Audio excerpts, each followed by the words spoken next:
Let us all please put our hands together for Ryan Jenkins.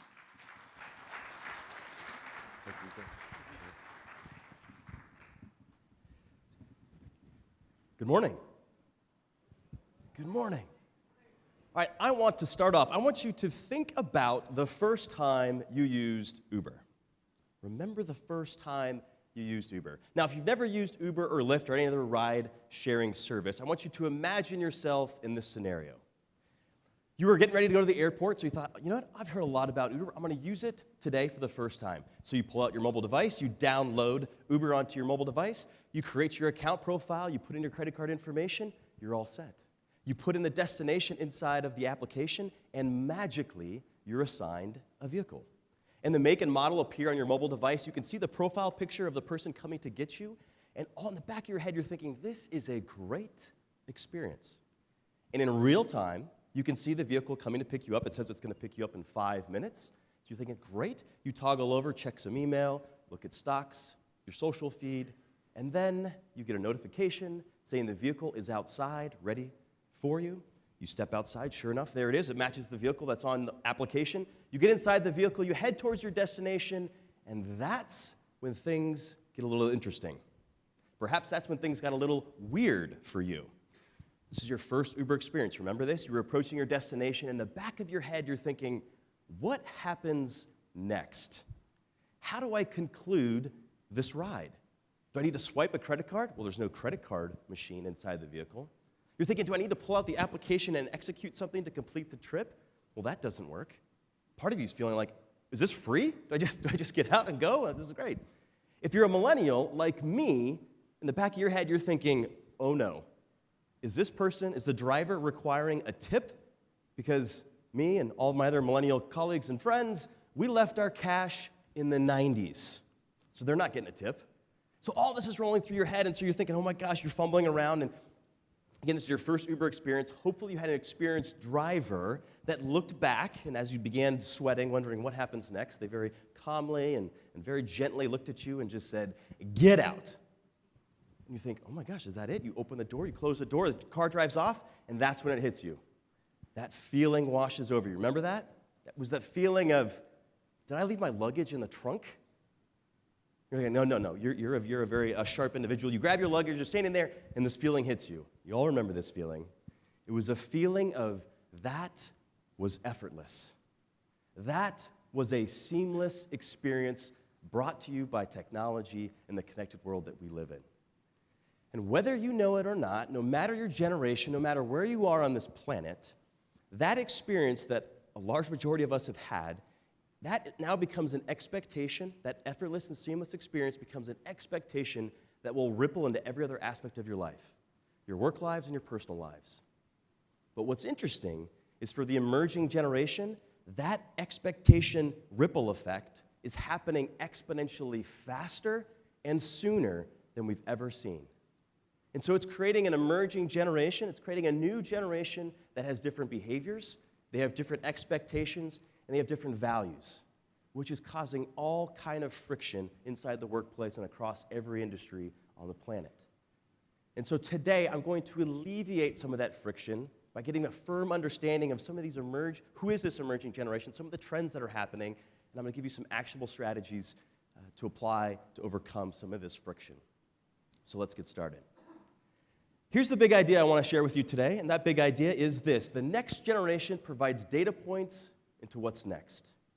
What's next for your industry? What's next for your business? What's next for your team? What's next for your communication? What's next for your training? What's next for fill in the blank?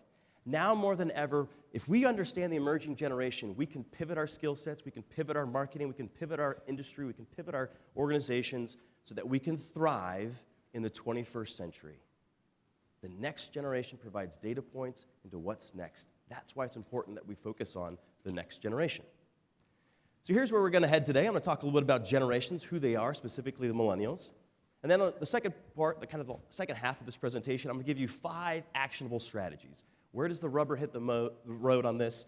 And every audience, no matter where I am in the world, they have 2 questions. The question is, so what and what now? So what? Why is this important? And the second one is, what now? What do we do with this new information? So I want to arm you. I'm going to cover both those topics today. A couple housekeeping items. That's my email. And I am a millennial, but I will respond to email, I promise. If you have any questions 6 hours from now, 6 months from now, send me an email. It's simply rj@ryan-jenkins.com. And that you'll notice that link as well, ryan-jenkins.com/OSCC.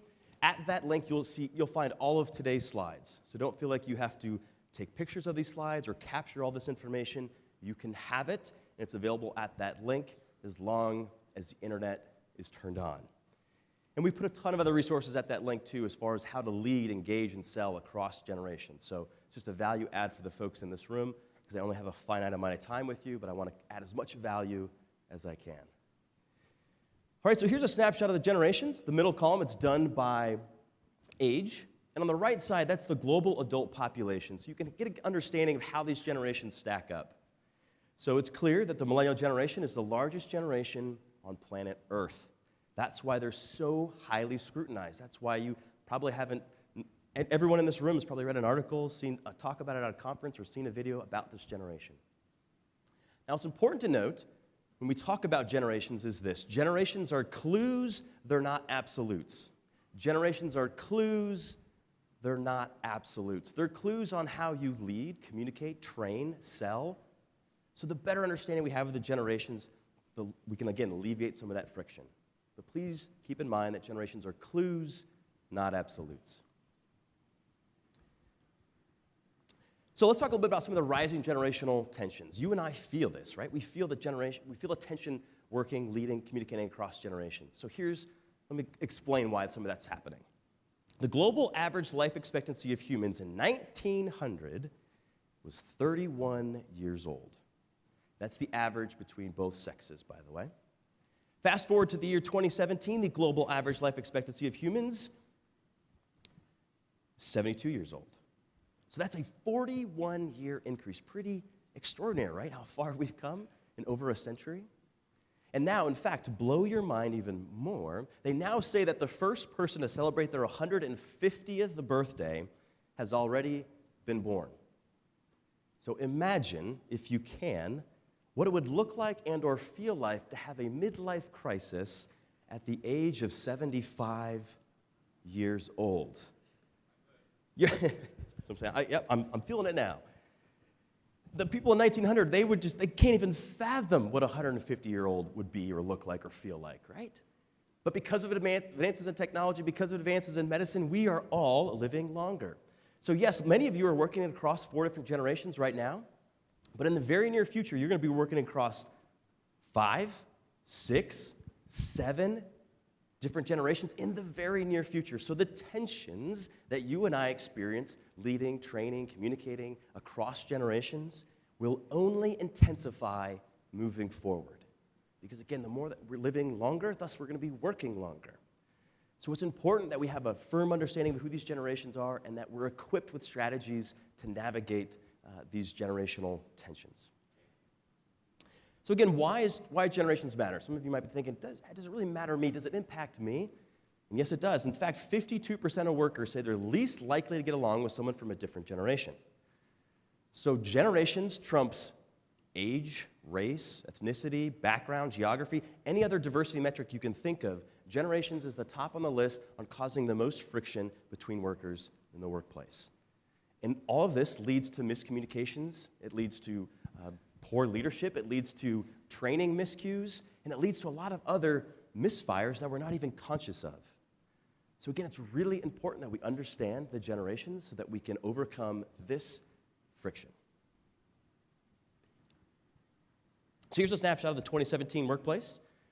As of last year, in 2016, that was the first year that millennials made up a majority of the workplace. And now today, they're over 1 out of 3 workers in the workplace. And you'll notice Generation Z or Generation Z is just now inching into the workplace, mostly in the form of internships. But they are fastly approaching, and a lot of early research is indicating that this emerging generation is thinking about foregoing a traditional college experience and going to work for an organization that provides university-like training. Why? Because they've had a front row seat to seeing how much of student debt has burdened the millennial generation And they understand, hey, Generation Z and Z say, my generation's going to have the longest career of any generation ever. I want to get started now, and I know I'm going to have to pivot my skill sets, and I'm going to have to change my career 10, 20, 30 different times. So they're eager to get started. In fact, in the very near future, by 2025, 75% of the workplace will be millennials and Generation Z. And so I want you to imagine what the 2025 workplace looks for you. Imagine, or better, compare the way in which you work today with just 5 years ago. I bet the processes, policies, how you communicate, the industry has changed in just those 5 years because of how much disruption is happening in the world today. So if you think by 2025, when a majority of the workplace are digital natives that fundamentally think differently, begin stepping in decision-making roles, your industry, your organizations are going to be much different. And so we have to get our head around this. We have to understand some of these emerging trends so we can take advantage of it and stay relevant.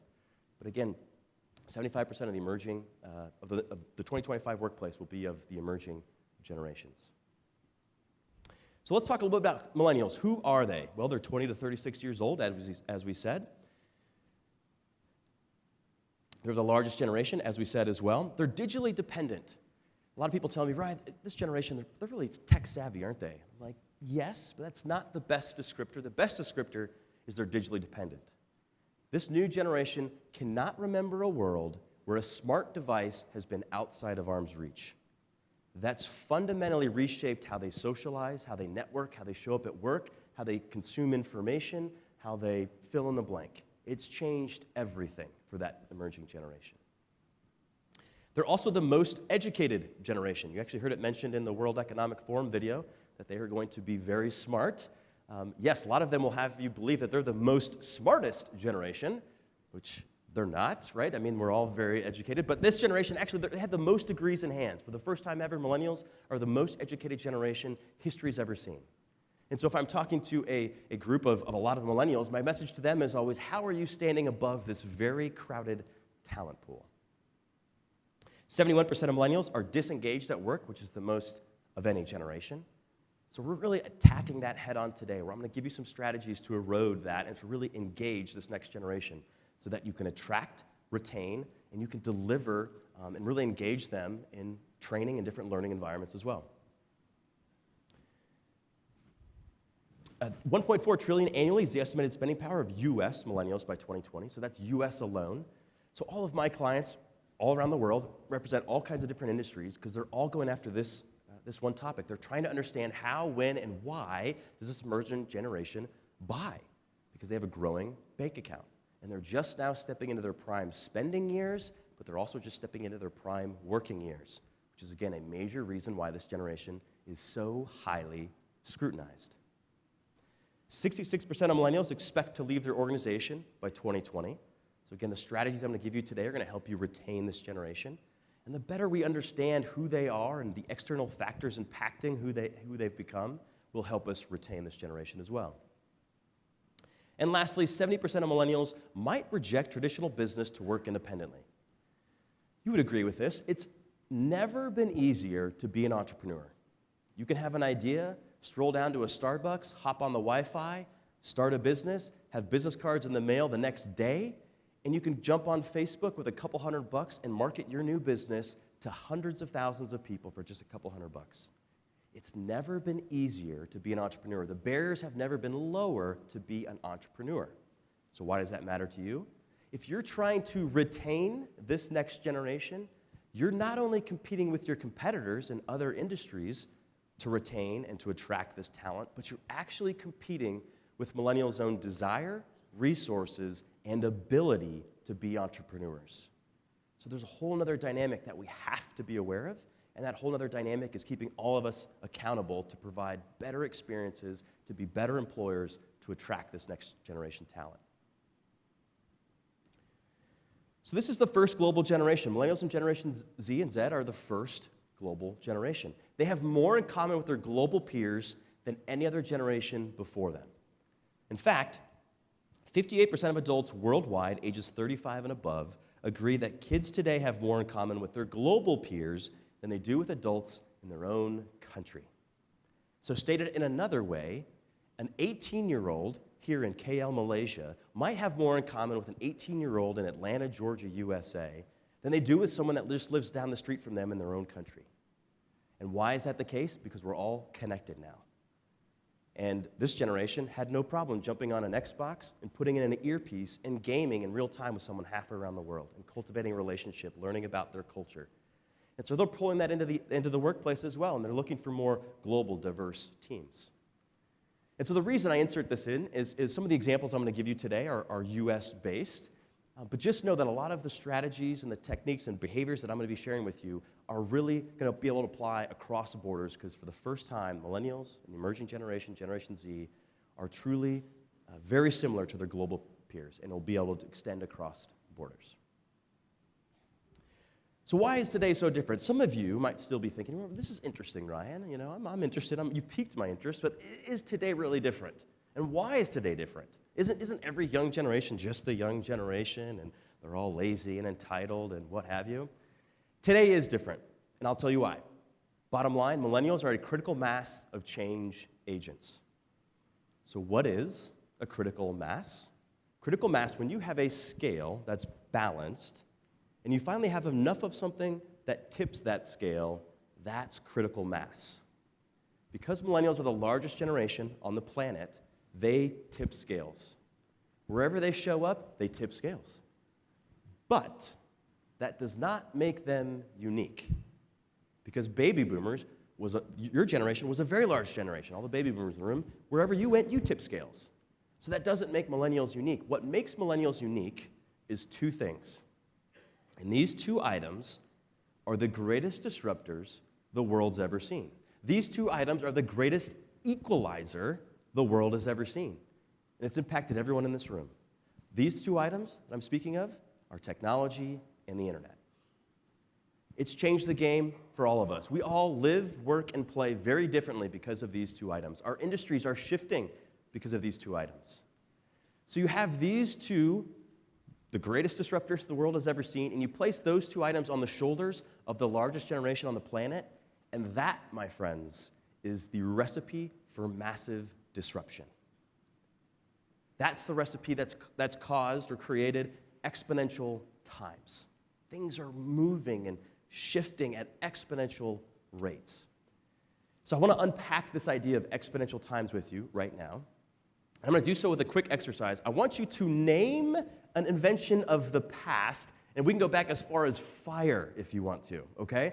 So just shout out an invention of the past. And I'm coming downstairs to get some of your responses. Just shout them out.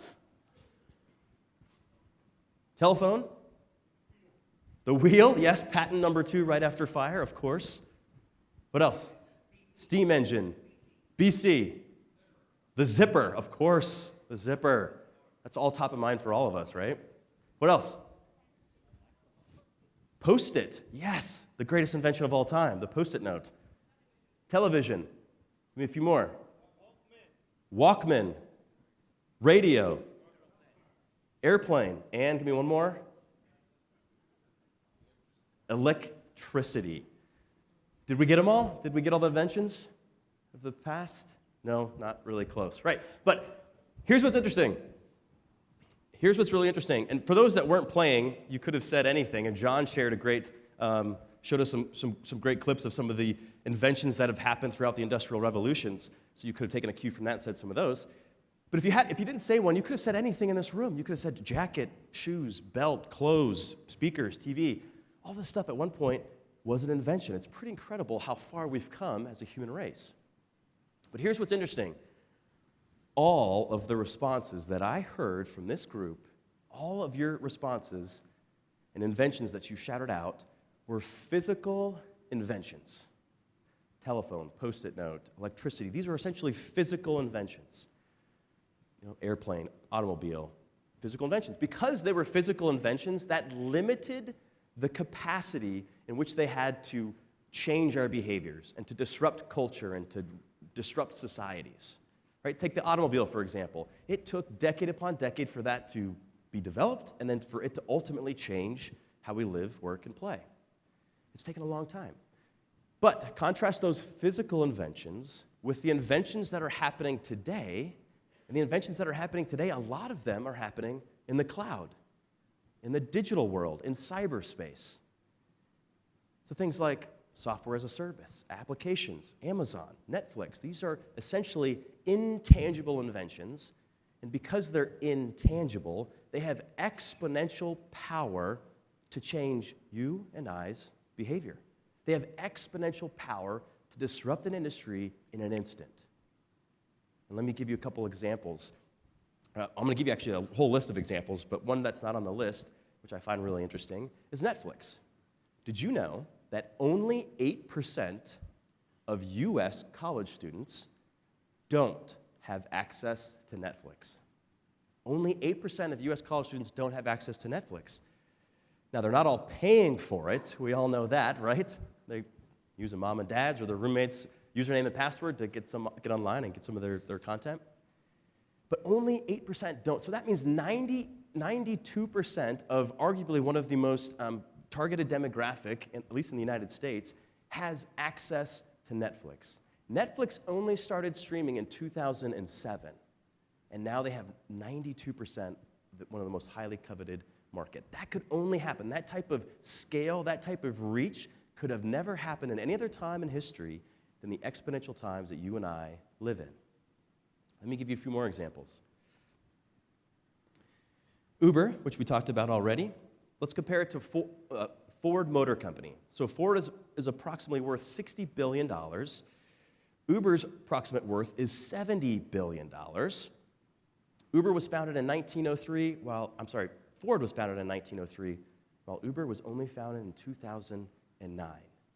Why Uber was able to take over the planet and change a lot of you and I's behavior is because we all have one of these now, don't we? And because there was an invention that was essentially intangible, came to the market, and it's changed how we live, work, and play in an instant. Another example, does anyone know what this logo is? Pokemon Go. Pokemon Go. I'm sure, Rico, you covered a lot about Pokemon Go, probably more than you want to admit in the last few years. Those that don't remember, Pokemon Go took over the world I think it was right about 2 years ago. It was an augmented reality game where people could use their mobile devices to go around the world and capture digital creatures. And so some of you probably had them running across the street, running in front of your cars, on your lawns, whatever it might be. It took over the world. Pokemon Go was the fastest growing application the world has ever seen. Pokemon Go, in the first month, 130 million people downloaded the application. And in the first 90 days, you ready for this? Hope you're sitting down. They netted $600 million in revenue in the first 90 days. So why could we see this kind of growth and explosion? Again, we all have one of these. An invention hit the app store, because again, we're all connected, it changed our behaviors. Now, whether you like or dislike or play or don't play Pokemon Go, what you need to understand is you need to be a student of these trends and things that are happening out there, because what Pokemon confirmed is that the emerging generation is ready for more augmented and virtual reality experiences. In fact, 1 out of 4, Generation Z, expects to have virtual reality experiences inside the workplace. So whether you're ready or not, the next generation, the new generation, wants these type of experiences, so we have to be ready to deliver them. Another example is Airbnb. Airbnb is the number 2 hotel service Airbnb is the number 1 hotel service on the planet. Marriott's number 2. They have 1 million rooms available around the world. They've done that since 1927, an incredible feat. But Airbnb has 2 million rooms. They have double the amount of rooms, and oh, by the way, they only started in 2008. You and I live in exponential times. Facebook, on this date in Facebook, it was August 24th, 2015. Some of you may remember what happened on this date. Mark Zuckerberg, founder of CEO, announced via Facebook that they hit one of their pivotal milestones. And on this date, it was a Monday, it was a single day, and on that day, Facebook achieved 1 billion users in 1 day. That means 1 out of 7 people on the planet used the exact same service on a single day. Again, that could have never happened in any other time in history but the really disruptive time that you and I live in, which is the exponential times. And today, Facebook has 2 billion monthly users, so 2 out of 7 people on the planet use Facebook. Dollar Shave Club, which is most notably known in the States, but it's a service where you can actually order men's grooming products, shavers and shaving creams, directly online. It's shipped right to your front door. Well, Gillette was the market share leader with 72% in 2012. Well, that was also the year that Dollar Shave Club was founded. And Dollar Shave Club became the market share leader with 51% in just 3 short years. So they knocked the beast off the pedestal, and they became the market share leader. Again, leveraging technology and the internet and an emerging generation appetite for more, better, faster. The smart device, the smartphones that you all have in your purse, pocket, or your hand, these devices are 100,000 times smaller and several billion, with a B, several billion times more powerful than a computer was in the early 1970s. We take these puppies for granted now, don't we? That's how fast our appetite and how fast we're adapting, but we're not quite sure, right? We can feel the ground moving underneath us. We can sense this disruption, but we can't quite put our finger on it, so hopefully some of these examples are helping you kind of pull it all together. And lastly, Casper, which is a lot like Dollar Shave Club, and at least in the United States, they ship mattresses directly to your front door. You don't have to go down to a store and buy a mattress, which in the United States, at least, is a very cumbersome process. They ship mattresses right to your front door. It's a great, seamless, and effortless experience, and they're being rewarded for it. By 2014, they had $1 million in sales. That was in their first month. And now, 2016, they did over $200 million in revenue. You and I live in exponential times. And so, my friends, these are not anomalies. This is the preview. And that doesn't, no industry, no individual is immune to the disruption power of today's exponential times. And the millennial generation, the new generation, they are just one character in a much larger story. So I want to tell you that story now. So we talked a little bit about exponential times. And exponential times, with millennials growing up in exponential times, it's elevated their expectations. They're looking for more effortless and seamless experiences. And I want you to remember our Uber experience that we did at the top of this presentation, your first Uber ride and how effortless and seamless that experience was. Well, here's why it's so monumental for the emerging generations and why their expectations are going to exponentially and are starting earlier than ever before. Because for the emerging generation, for these new generations, they can't remember a world prior to Uber. And because they can't remember a world prior to Uber, to them, Uber is not an invention, it's not an innovation. It's standard. It's where their expectations start. Another example is I have 2 young children at home. Again, I live in Atlanta, Georgia, in the United States. I have 2 young children under the age of 3. My 2 kids will never know a world where they can't tap a slab of glass and order pretty much any product they can think of and have it delivered to their front door within an hour via a drone. They will never know a world where that doesn't exist. And because they don't know a world where that doesn't exist, that fundamentally reshapes how they expect goods and services to be delivered to them. They're going to show up inside your workplaces a much different being, with different expectations, different behaviors, no fault of their own. It's just because they're a new generation, and they have new thinking. They have new expectations. And that's true of all of us. No matter your generation, if you can't remember what it was like before an invention, to you it's not an invention. It's standard, it's normal. And that's where your expectations start. And that doesn't make you entitled. That makes you a new generation with new thinking in a new reality. So the better we understand this emerging generation, the better we understand this new reality, the better we can get ahead of the curve and pivot so that we can thrive in the 21st century. So let me give you a couple examples of how millennials, how it's going to play out in the real world, how their elevated expectations are going to come into play. So they're going to find themselves waiting in line at a grocery store somewhere, and they're going to think, this is a terrible experience because I know Amazon Go has stores where I can walk into that store, grab anything in that store, and walk right out. There's no cashiers, there's no lines, it's walkout technology. Or they're going to find themselves in a training room, or they're going to find themselves consuming training and wonder, why is this so long? Or why is this so clunky and cumbersome? Because I grew up with YouTube. and I could go on there and learn anything I wanted on my mobile device, 24/7, on demand. And oh, by the way, I could hit the little gear button and fast forward the video so I could consume the information twice as fast. Or they're going to think, they're going to stand in line at a hotel, and they're going to think, why do I have to stand in line at a hotel when I came from a Marriott where I was able to download the key to my room in advance? I could go right to my room, tap my phone, and get right in. And I could do all of my communication with the front desk in the hotel through the mobile application. Effortless, easy, effortless, seamless. Or finally, why should I stay at your company? Why should I stay in this industry when I can go to Glassdoor.com and see all the other companies that are better fits for me, that offer better salaries, that have better ratings and reviews on Glassdoor.com? Just a quick side note, if you're not familiar with Glassdoor.com, familiarize yourself with it. A majority of the next generation that's going to come into your workplaces are going onto Glassdoor first before they ever send you an application or pick up the phone or text or send you an email to work for your organization.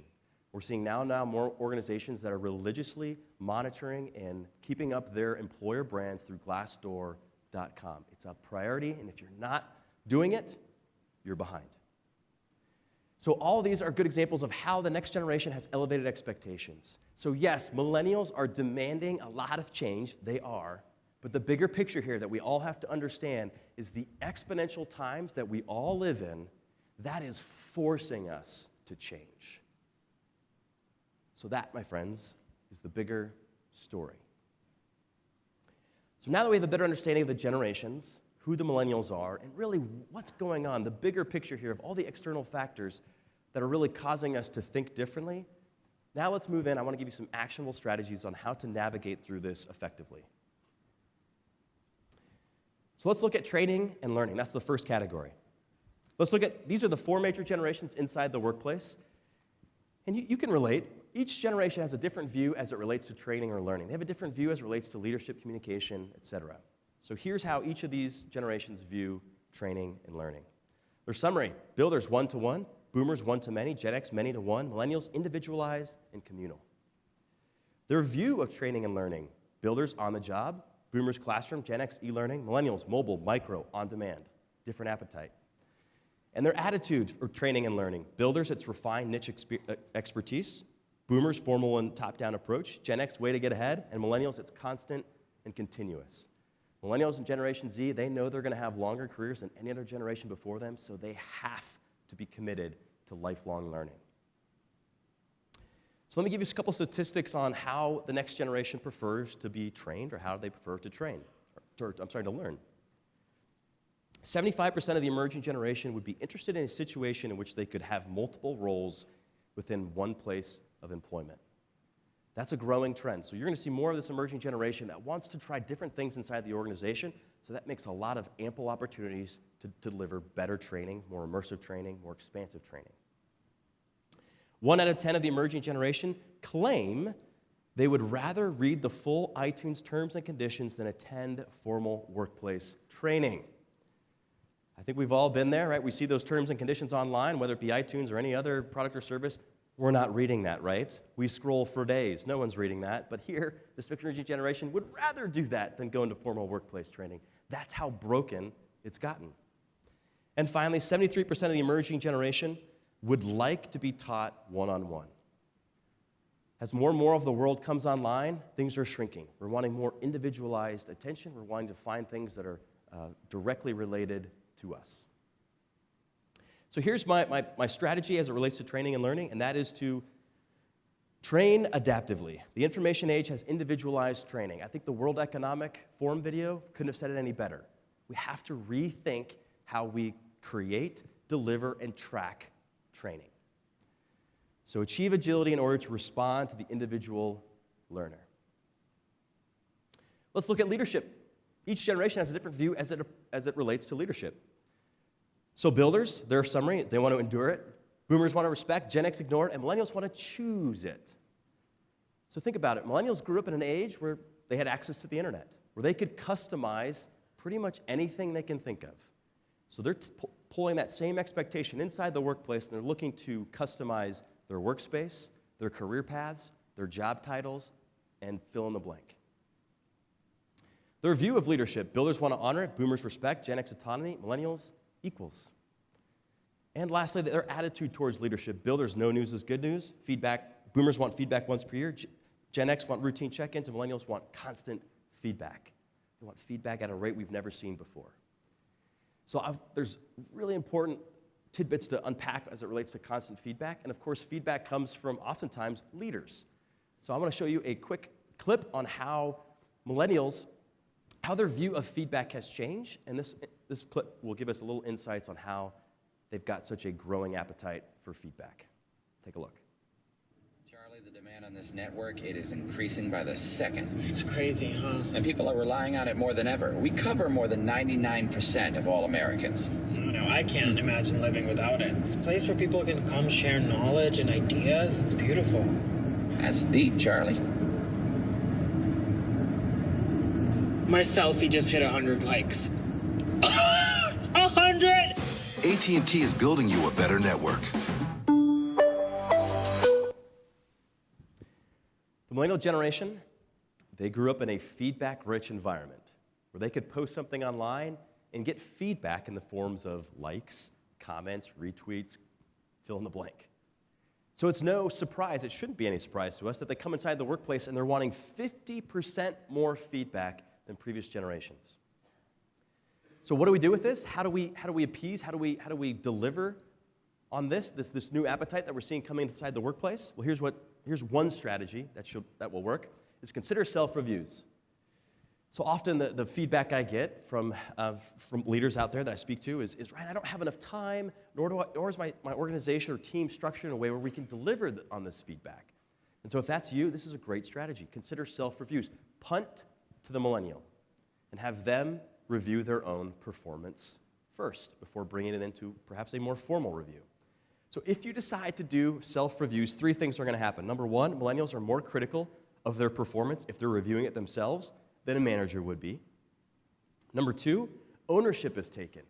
So if I'm a millennial and I'm reviewing my own performance, I'm actually creating a self-evaluation muscle that I can then flex in real time when I find myself in a similar situation. So I take ownership, but it's also ultimately making me a much more independent and productive worker. And then lastly, managers turn into coaches.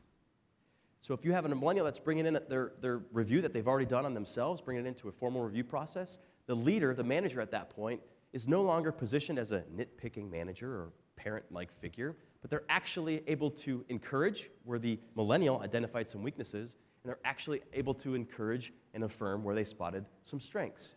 So they changes the role of the leader and the manager inside the organization.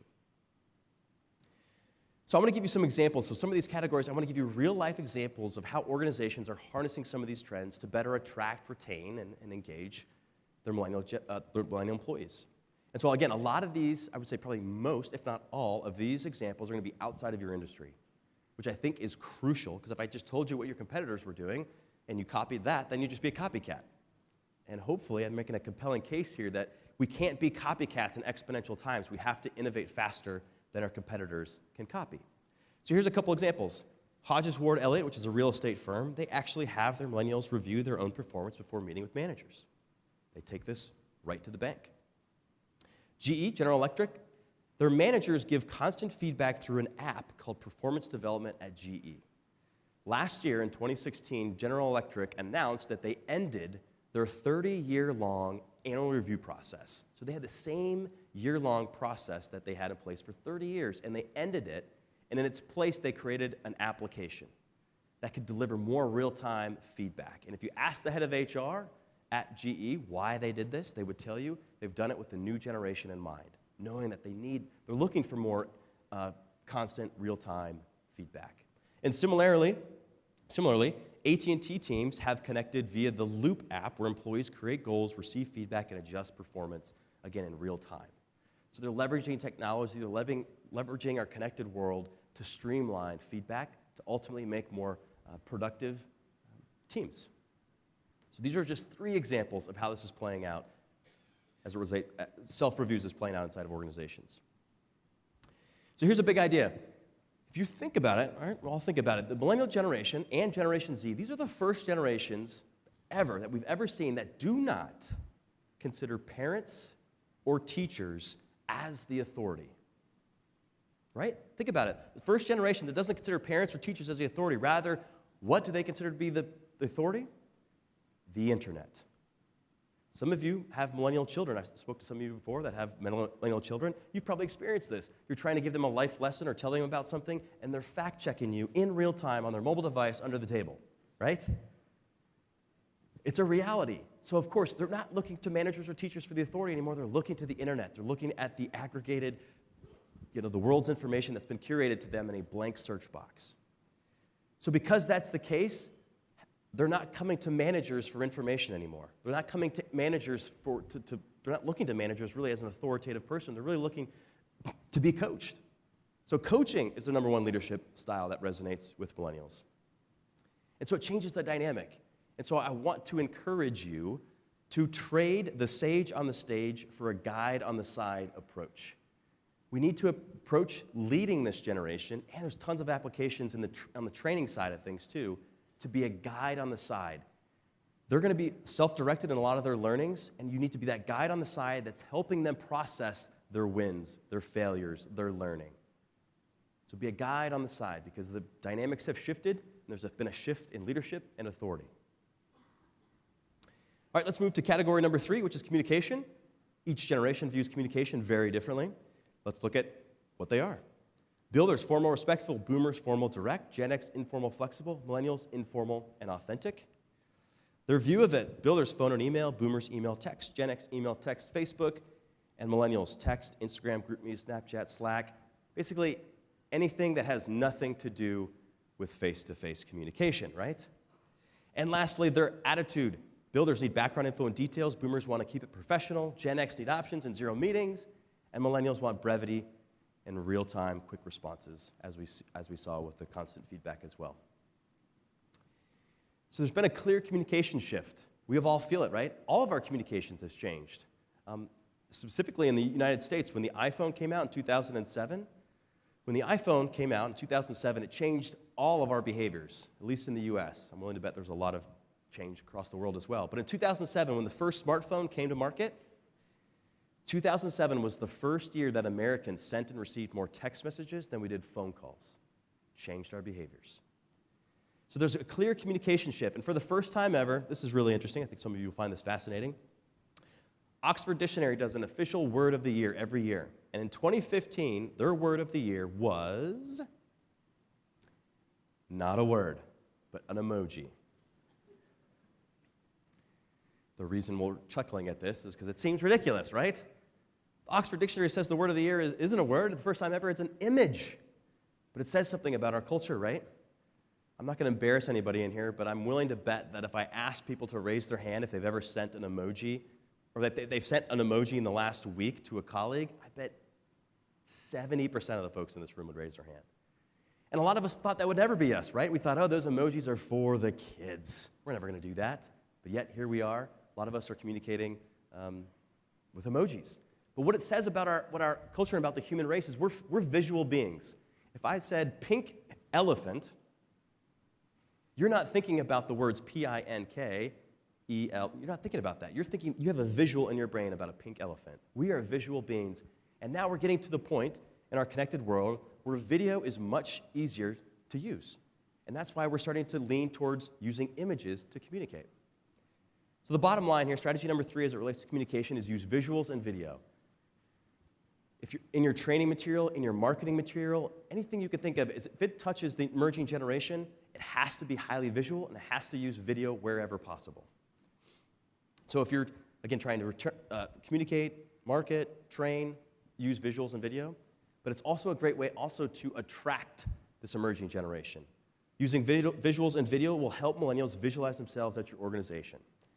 So let me give you a couple examples of how this is playing out.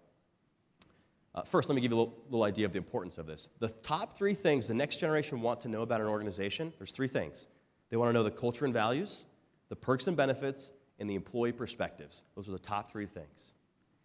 And the top obstacle the next generation has for accepting a job is not knowing what the company is like. And that's unacceptable in today's transparent and digital 24/7 world. So a couple examples. SAP, which is a large software company, they actually they hired a videographer and went around their organization, it's a global organization, and they filmed their employees. And they said, why is it that you like to work here? What is it that you do at work here? What are some of your hobbies? And they created these beautiful videos of who are the people that make up SAP, and they put it out on YouTube. And that's one of the best ways that they've used to attract the next generation talent, because next generation talents, before SAP even knows a candidate is a potential candidate, they're on YouTube, they're on Glassdoor looking to see what is it like to work there. And SAP is serving it up before anyone else in a big, big way. Another good example here is Zendesk. Zendesk is an HR software company, and they have a video online, their recruiting video. It's really powerful for one specific reason. They know that this emerging generation, millennials are the first generation that would actually consider a city before selecting a job. So they'll move somewhere without a job, and they'll just think, I'll get a job when I get there. To some of you, that would blow your mind, right? I would never move somewhere without a job. Why is that the case? We live in a connected world. I don't have to be in the same physical location or the same city as my employer to do work anymore. The world's changed. I can live in a different city and find work wherever in the world. So Zendesk knows, hey, this generation is actually going to choose a city before they choose a job. So not only do they showcase their culture and values through great video throughout their workspaces and show their perks and benefits and some of the employee perspectives, but they take it one step further and they actually showcase the city in which that candidate would be working. So they showcase the concert halls, the coffee shops, the bars, the restaurants. And so the individual that's considering to go work for Zendesk has a better idea. They can visualize themselves working at that organization. So again, use videos, use visuals as much as you can to entice, to engage this emerging generation. One other thing to think about as it relates to video, did you know that YouTube is the #2 search engine in the world? Right behind Google. So a lot of people are going to YouTube to search for certain things. And certainly my generation, we grew up with it. Generation Z, they're growing up with it. They have all kinds of how-to videos. If something happens in life, something breaks in their house, the first place they're going to is YouTube to search how to fix XYZ. They are using it religiously. In fact, 87% of millennials say they would choose to work for a video-enabled organization over a company that is not invested in video. We're seeing more and more organizations investing in large video studios inside their organizations because they know how crucial it is to do video. In fact, Cisco, the company Cisco, predicts that all of us, the world, we're going to be consuming over 80% of the internet traffic will be video by 2018. So you and I are going to be consuming more video, thus we're going to be communicating more via video. So if we're not comfortable with it now, we've got to get comfortable soon. So the idea is, how do we take legacy training, how do we take legacy processes, and how do we turn them into the 21st century? How do we make them 21st century ready? So create video libraries that foster on-demand learning. For a generation that grew up with on-demand learning, I can go to YouTube to figure out anything that I needed to, and they step inside your organizations, and there's no YouTube-like search system where I can find videos that walk me through different processes or procedures. That's going to hinder them. That's going to hold them back. And so if you think, gosh, we don't have one of those, or that would be something of interest, then task millennials with creating that library. This is a generation that's looking to have an impact on day one coming inside an organization, so a good opportunity to encourage and equip them to do something about it. All right, let's look at category number 4. We've only got 2 categories left. Technology. Well, technology, each generation has a different view of technology, don't we? Let's look at what they are. For builders, no tech, boomers, some tech, Gen X, high tech, millennials, all tech. Again, they can't remember a world where a smart device has been outside of arm's reach. Their view of technology, builders see it as a hindrance, boomers enhancer, Gen X balancer, millennials amplifier. And their attitude towards technology, builders hope to outlive it. They're thinking, if I have to join Snapchat just to have a conversation with my grandson, I'm not doing it. I'm over it. I'm going to wait till this whole Snapchat thing blows over. Boomers, they want to master it. Gen X want to enjoy it. And millennials need to employ it. It's part of it. It's part of their DNA now. Oh, let's go back here. So I'm going to show you another quick clip. And this is going to tee us up on how millennials, why is it that they're different as approach to technology? Why is it that they're so oftentimes foreign or have a different perspective as it relates to technology? So to tee up this our next strategy, watch this short clip. At Ally Bank, no branches equals great rates. It's a fact. Kind of like grandkids equals free tech support. Oh, Tiz, oh, look at you. So great to see you. None of this works. Come on in.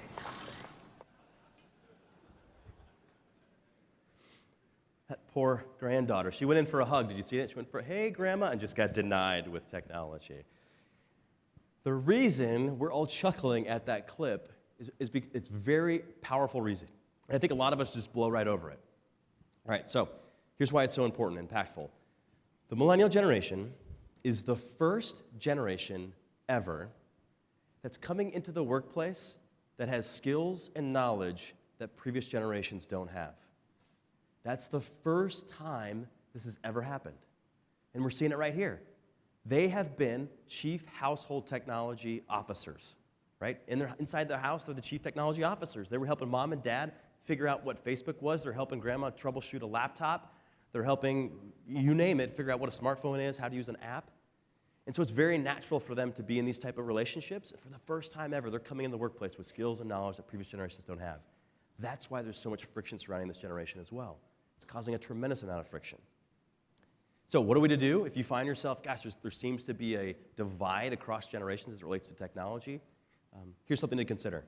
Implement reverse mentoring. So what is reverse mentoring? It's finding someone that's more junior than you and asking them to mentor you. Tough pill to swallow, but I think hopefully I'm making a compelling case as why that's more important than ever before. So if you choose to do reverse mentoring, 3 things are going to happen. Number 1, millennials are familiar with mentoring up, as we saw in that clip. Number 2, insights into millennial customers or employees. If you decide to reverse mentor, you're going to be knee to knee with a millennial, and you're going to get better insights on what they value, what they're looking for inside an organization, how they prefer to learn. So you're getting tremendous insights into that generation. And finally, there's opportunities for millennials to develop communication skills. If you decide to engage in reverse mentoring, by default, you're putting on display what it looks like to have a firm handshake, the power of eye contact, body language, whatever it is that communicates powerful and strong communication in your culture, that's what you can put on display, and that's what my generation in so many ways desperately needs. So it's a silver bullet as it relates to interacting across generation. It's a tremendous tool to use as it relates to engaging the emerging generation. But it's not just one-to-one. Let me give you a couple examples of reverse mentoring that will hopefully expand your perspective and how you could implement it into your organizations. The first example is Burberry. Angela Arendts, who's the previous CEO of Burberry, she's now, I believe, head of retail at Apple. She created the Strategic Innovation Council where millennials met to innovate the company's future. So it was a group of individuals that was only for the new generation, and their whole goal was to innovate the company's future. They met once a quarter, and they reported up to Chris Bailey, who's now the CEO of Burberry. And they understood, hey, this generation has skills, they've got knowledge that other generations don't have. How can we tap into it to move our organization forward? Aetna has a generational employee resource group, or otherwise called ERG, that enables each generation to learn from other generations. So an employee resource group, it's a group inside of an organization where anybody in the organization can be a part of, and they put on different events, different conferences, different learning opportunities. And the whole goal of this group with Aetna is to get every generation rubbing shoulders and learning from one another. Again, one of the best ways to alleviate the friction that happens across generations is through awareness and understanding and appreciating the differences that happen across generations. And lastly, Bacardi. Bacardi's Rising Stars program develops emerging leaders and encourages them to disrupt the company from the inside out.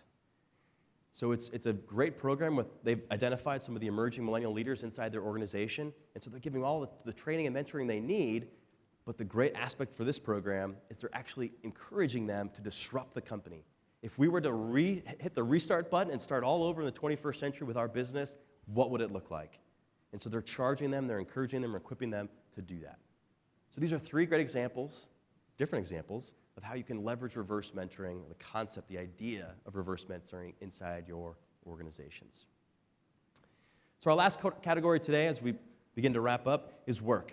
Each generation views work very differently. For builders, they view it as a responsibility, boomers a place, Gen X a means to an end, and millennials are a vehicle to gain skills, a vehicle to get them to different industries or a different type of role, et cetera. Their view of work, builders see it as lifers, Boomers defined by it, Gen X a tool, millennials fulfilling. And lastly, their attitude, builders, you're lucky to have a job. That's what they'll tell you, right? Boomers, loyalty is rewarded. Gen X, work hard, play hard. And millennials, work smart. They're going to lean into their high-tech, hyper-connected upbringing to work faster, to work more efficient, to find smart cuts at work. So I want to give you a quick example of, a personal example of how the millennials view work. And I think you'll find it enlightening. So I was recently speaking about a year ago to a group of about 300, about this size. And we were doing a Q&A portion, and there was a gentleman in the front row that asked a question, and I was addressing his question, doing the best I could do to help with him with the challenge that he was having. And at the end of my response, I ended my response with this. I said, because if not, your millennial employee will use LinkedIn to find a new job by lunch. I was trying to put an exclamation point after my response to really kind of shake him to his core and think, gosh, there's a lot at stake here, and really take this advice to heart and change, because they can just find a new job on lunch or find a new job on LinkedIn by lunchtime. It was almost as if I planted a millennial in the audience when I said that line. There was a young lady in the back who was so brave. So when I said this line, as if on cue, she shouts out, "Why wait until lunch?" Yeah. And the audience had that similar response. They're thinking, oh my gosh, that's interesting and bold. But they then came to realize, that audience that day came to realize, that's interesting. Dynamics have changed. The world's changed. And just like you and I are now empowered consumers, right? You can go to a store and you can price check right there in the store. You can go online and find the right product right for you. We're empowered consumers now because we have one of these, because we're connected. Well, the same way that you and I are empowered consumers, the new generation, they're empowered employees. And if they feel dissatisfied, if they're disengaged at work, they are empowered to go elsewhere. And they're a finger swipe away from finding an employer, finding an organization, a leader, a team that can deliver on their elevated expectations. So the bottom line here is mobile technology and ubiquitous connectivity, meaning connectivity everywhere, has empowered this next generation. So yes, we're being held accountable because millennials are demanding a lot, but again, bigger picture, exponential times are keeping us accountable to really deliver effortless and seamless experiences to our employees and to our customers and clients as well. So here's a strategy I want you to think about. I want you to enhance the employee experience. We've heard a lot about customer experience, right? And we always are trying to deliver a better customer experience for our customers. But now we're seeing more and more organizations diverting their attention inwards to making sure there's a great employee experience. Why? Because especially the new generation, they're a finger swipe away from finding another organization if they're disengaged and dissatisfied. So what is employee experience? It's an impact an organization's processes, policies, perks, and programs have on its people. And the goal of employee experience is to create organizations where people want, not need, to show up to work. So I want to flesh this idea of employee experience out just a little bit further. And I want you to just think of yourself in this example as a consumer, as an individual consumer. When you buy a material good, let's say it's a new phone, your satisfaction starts high and it goes down over time because that there's wear and tear on the material good, something else comes out, your satisfaction goes down over time. Contrast that with you buying an experience, whether that be a concert or a vacation. If you buy an experience, your satisfaction starts low, but goes up over time. Because you bought the experience, you're kind of excited. The anticipation grows as the event comes or the experience is approaching. And then after the experience, you have photos and memories to relive with friends and family. So satisfaction continues to go up. So contrast that with the work world, and research shows the same is true in the work world. If you are a material employer that hires folks and treats them like cogs in a wheel, doesn't value the people inside an organization, or perhaps you oversold the job and then the new generation comes in the organization, it's different than what they were sold, those would be a material employer. Job satisfaction's high, goes down over time. Well, the same is true if you are viewed as an experiential employer, if you're hyper-focused on delivering an effortless and seamless experience for your employees, job satisfaction grows over time. And that equals retention. So the bottom line here is to shift millennials' relationships with work from feeling like a material purchase to an experiential purchase. How can you make it a seamless and effortless experience that they can't get anywhere else? So let me give you a couple a couple examples of industries and organizations that are leveraging this. Airbnb has an appointed chief employee experience officer whose goal is to drive the company's health and happiness. Adobe's customer and employee experience organization focuses on the people who are essential to Adobe's business, their customers and employees. And lastly, perhaps my favorite, Taco Bell is Uberizing their frontline employee experience through an internal app. So let me explain this one because I think you'll find it interesting. Taco Bell, let's say I'm a trained Taco Bell employee. For those that don't know, Taco Bell is a fast food chain. There's a number of locations throughout the US and the world. And so let's say I'm a trained Taco Bell employee that works inside one of the restaurants. Let's say I'm not scheduled to work today because I'm meeting some friends.